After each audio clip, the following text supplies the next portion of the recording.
Capítulo 3. Ó Gálatas insensatos, quem vos enfeitiçou a vós, a cujos olhos foi exposto Jesus Cristo crucificado?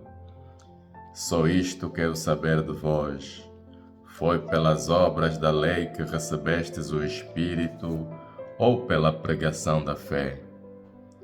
Sois tão insensatos que, tendo começado pelo Espírito, quereis agora pela carne chegar à perfeição? Foi em vão que experimentastes coisas tão grandiosas? Se é que foi mesmo em vão. Aquele que vos cede o Espírito e opera milagres entre vós, será, pois, que o faz pelas obras da lei ou pela pregação da fé? Assim foi com Abraão. Teve fé em Deus e isso foi-lhe atribuído à conta de justiça.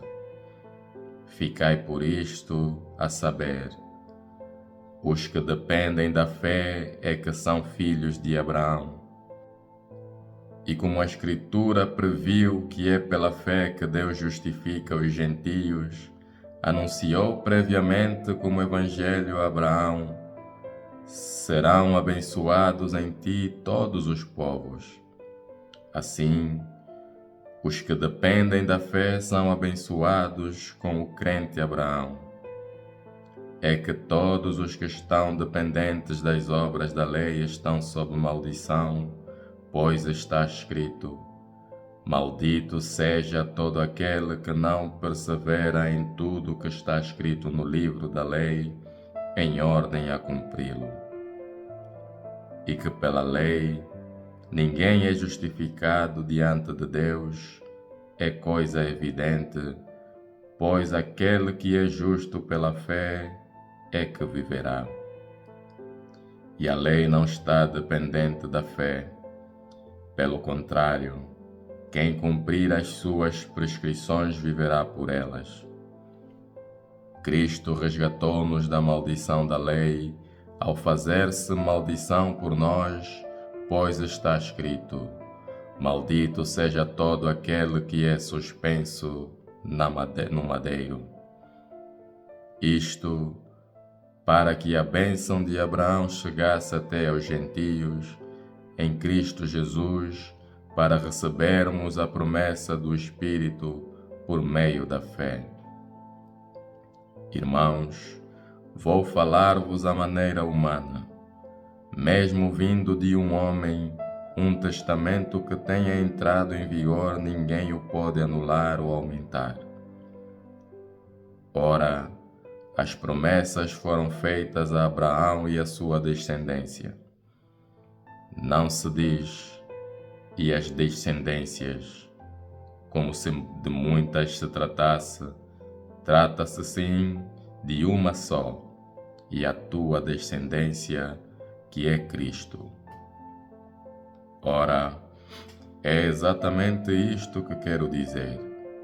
Um testamento que antes tinha sido posto em vigor por Deus não é a lei, aparecida 430 anos depois, que o vai invalidar e assim anular a promessa. É que se é da lei que vem a herança, então não é da promessa. Mas foi pela promessa que Deus concedeu a sua graça a Abraão. Porque então a lei, por causa das transgressões, é que ela foi acrescentada, até chegar à descendência a que a promessa foi feita. Foi estabelecida através de anjos pela mão de um mediador. Ora, o mediador não é de um só, ao passo que Deus é único. Estará então a lei contra as promessas de Deus? De maneira nenhuma, pois, se tivesse sido dada uma lei que fosse capaz de dar a vida, a justiça viria realmente pela lei. Só que a Escritura tudo fechou sob o pecado, para que a promessa fosse dada aos crentes pela fé em Jesus Cristo.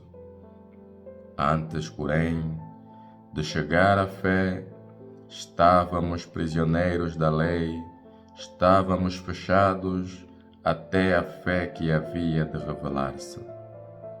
Deste modo, a lei tornou-se nosso pedagogo até Cristo, para que fôssemos justificados pela fé.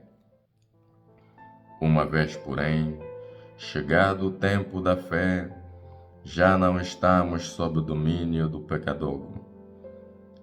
É que todos vós sois filhos de Deus em Cristo Jesus, mediante a fé, pois todos os que fostes batizados em Cristo, reviste-vos em Cristo mediante a fé. Não há judeu nem grego, não há escravo nem livre, não há homem e mulher, porque todos sois um só em Cristo Jesus. E se sois de Cristo, sois então descendentes de Abraão, herdeiros segundo a promessa.